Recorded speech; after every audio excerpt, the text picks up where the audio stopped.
কচুদরমে bike ও বাসের মুখোমুখি সংঘর্ষের ঘটনা। দ্রুত গতিতে আসা একটি বাইক নিয়ন্ত্রণ হারিয়ে একটি যাত্রীবাহী বাসের সঙ্গে ধাক্কা লেগে গুরুতর আহত বাইক চালক। মঙ্গলবার দুপুরে শিলচর কচুদরম বাজারে থানা সংলগ্ন তেমাথা ভয়ঙ্কর এক সড়ক দুর্ঘটনা সংঘটিত হয়। জানা গিয়েছে, দ্রুত গতিতে আসা একটি বাইক নিয়ন্ত্রণ হারিয়ে একটি যাত্রীবাহী বাসের সঙ্গে মুখোমুখি সংঘর্ষে জড়িত হয়।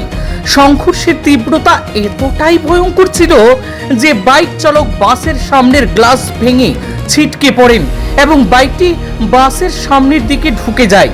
জানা যায়, আহত ব্যক্তি সোনাইর ভাওড়াকান্দি জিপির আনসার গ্রামের বাসিন্দা বাবুল হোসেন, বয়স আনুমানিক 24 বছর। এই দুর্ঘটনার বিকট শব্দ শুনে স্থানীয়রা প্রথমেই আহতকে উদ্ধার করে কচুদরম মডেল হাসপাতালে প্রেরণ করেন।